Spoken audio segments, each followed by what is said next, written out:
గొప్పదని, నామం అంటే ఇట్లా చిన్న భజన చేయటం చాలా తక్కువ, చాలా చిన్నదని చాలామంది భావిస్తూ ఉంటారు.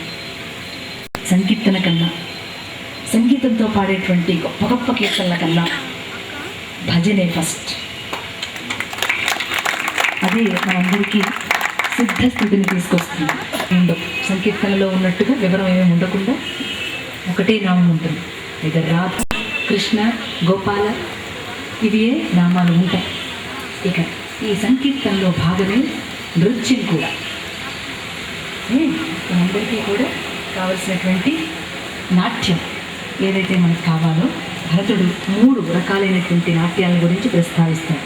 ఒకటి నృత్యం అంటే ఒకటే భంగిమలో ఉండి అదే పోస్చర్లో స్టెప్ వేయడం, దాన్ని నృత్యం అని అంటాం.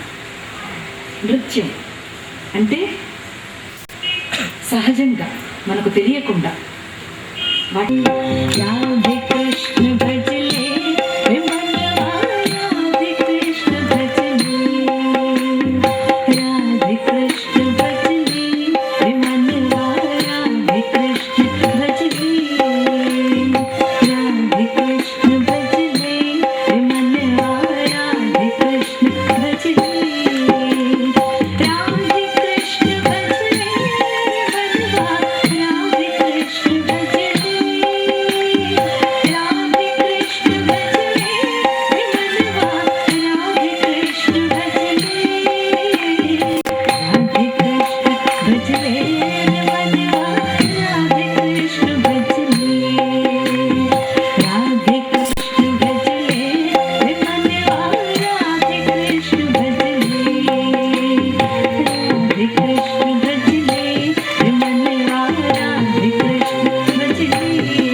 అందరి మనసులు కలుస్తాయి.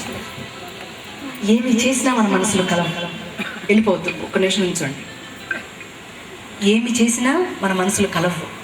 ఇట్లా సంకీర్తన చేస్తే ప్రత్యేకంగా మీదొక భావం, నాదొక భావం, అంటే చెప్పేవాడి భావం ఒకటిగా మీదొకటిగా ఉండదు. అందరి మనసులు, అందరి చేతలు, అందరి బుద్ధులు ఒకటవుతాయి.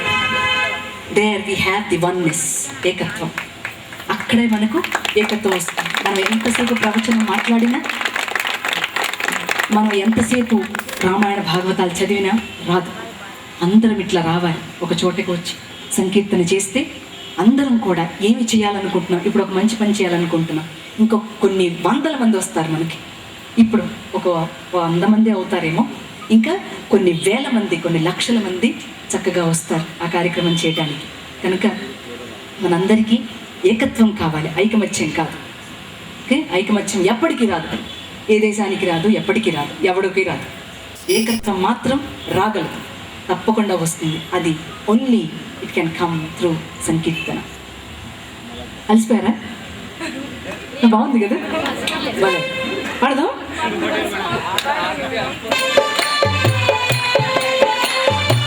కొంతమంది ఇంకా పాటలు ఐఎమ్ నాట్ సాటిస్ఫైడ్, మళ్ళీ అందుకు రావద్దు.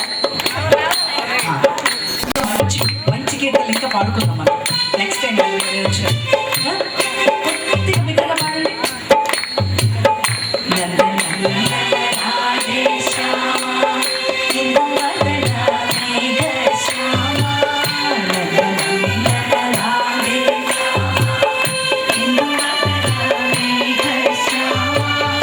గోవింద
హే మురళీ